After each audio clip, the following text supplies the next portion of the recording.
할렐루야, 안녕하세요. 예, 이준 목사입니다. 오늘은 아르헨티나에서 인사를 드립니다. 여기는 아르헨티나 콜도바란시인데요. 하나님께서 또 이쪽에서 말씀을 전할 수 있는 기회를 주셔서 이렇게 왔습니다. 저희가 현재 브라질에서 하나님께서 파볼데지오라는 사역으로 하나님께서 뿌리내리게 또 하시는데요.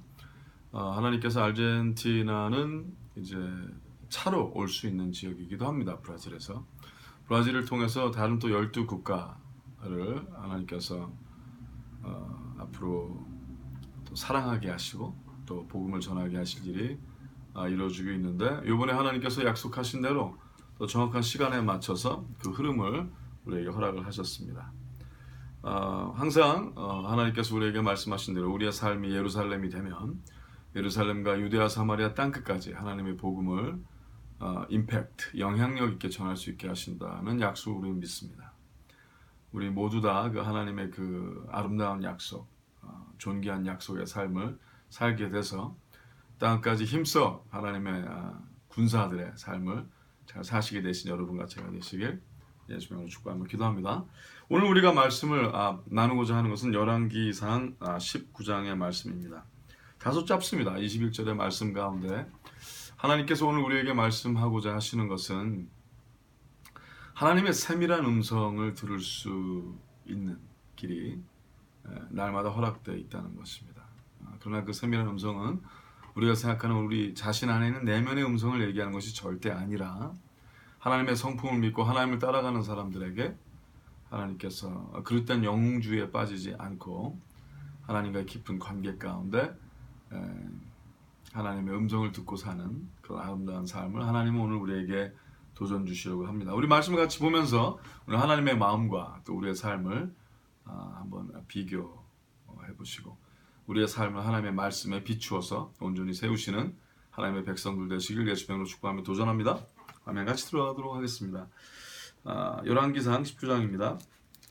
아합이 엘리야의 무릇 행한 일과 그가 어떻게 모든 선지자를 칼로 죽인 것을 이세벨에게 고하니 이세벨이 사자를 엘리야에게 보내어 가로되 내가 내일 이맘때에는 정령 너의 생명으로 저 사람들 중 한 사람의 생명 같게 하리라. 아니하면 신들이 내게 벌 위에 벌을 내림이 마땅하니라 한지라. 네. 우리 지난주에 하나님께서 우리에게 나누신 말씀을 보니까 참 엘리야가 하나님의 위대한 불을 땡길 수 있도록 하나님의 위대한 불을 내릴 수 있도록 그의 순종의 삶, 목숨을 건 순종, 그리고 끝까지 자신의 최선을 다하고 자신이 알고 있는 전부를 다 하나님에게 드린, 그래 하나님께서는 그의 믿음을 귀히 보시고 또 하나님께서 약속하신 대로 하나님께서 그에게 하나님만이 하실 수 있는 일을 행하사 하나님을 경험하게 하셨습니다. 그런데 그렇게 하나님을 위대하고 멋있고 정말 하나님의 그 위대한 불맛을 경험한 그가, 엄청난 사건을 통하여 대승리를 거둔 그가, 그때 이제 그 실세라고 많은 사람들에게 인정을 했던, 어떻게 보면 엘리야가 하나님께서 그렇게 위대하게 글을 쓰게 하셔서 실제로 엘리야의 눈에 보이는 사건을 하나님의 위대한 불로서 정리를 해버릴 수 있는 그런 하나님을 위대한 카운트다운 했는데도 불구하고요, 그가 눈에 보이는 사건들과 눈에 보이는 어떤 그 전쟁에 너무나 마음을 쏟은 나머지 눈에 안 보이는 전쟁에서는 그가 약해질 수 있었다는 어떤 흐름이 있었다는 거죠. 참 재밌죠. 우리가 열매라는 것을 점검을 해가면서 앞으로 우리의 삶에서 하나님이 원하시는 삶과 하나님이 원하시는 그런 약속의 열매들을 점검해 가는 가운데 어쩌면 우리가 자칫 놓칠 수 있는 것은 눈에 보이는 열매보다 또 눈에 안 보이는 하나님께서 날마다 바라보시고 또 눈에 안 보이시는 하나님과의 세밀한 대화가 얼마나 더 중요한지를 하나님께서는 오늘 말씀하시고자 하고 있다고 저는 생각을 합니다. 이것을 듣고요, 엘리야가 너무나 빨리 그의 마음 상태가 세상의 풍파에 휘둘리는 모습을 보게 됩니다. 한번 보겠습니다. 3편. 저가 이 형편을 보고 일어나 그 생명을 위하여 도망하여. 이거 좀 이해가 되지 않죠? 그렇게 목숨 걸고 그렇게 했는데, 특별히 대승을 거둔 이후에 어떻게 보면 그때가 가장 어쩌면 우리가 연약해질 때일지도 모르겠어요. 성공 직후?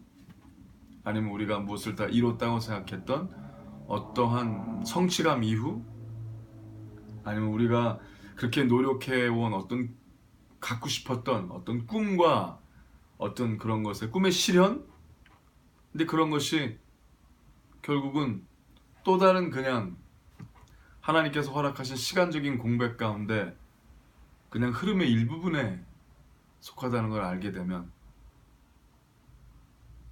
두려워하고 또다시 낙심하고 하는 우리 자신을 우리도 발견하는 것이 아닌가 생각을 해봅니다.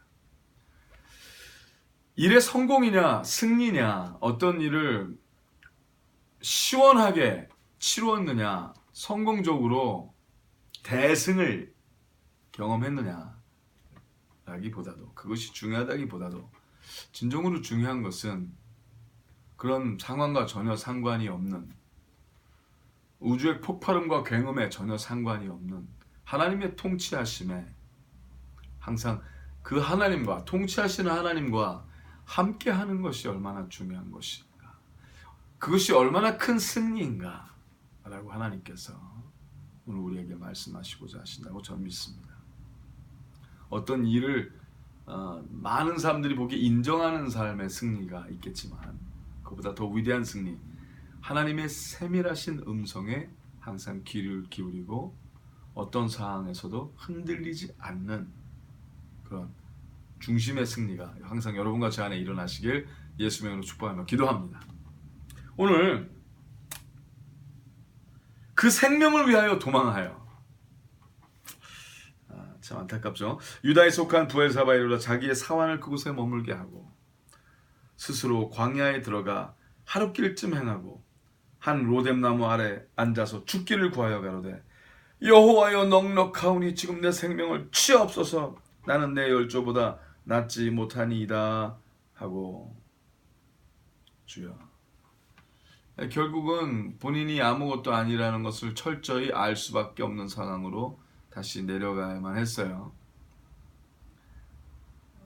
하나님의 약속에 힘입어 자신의 전 인생을 다 불사르게 내어주어 하나님의 거룩함을 표현했지만, 또 승리로 장식이 됐지만, 또 형편없이 무너져버리는 자신을 발견한 것이죠. 저도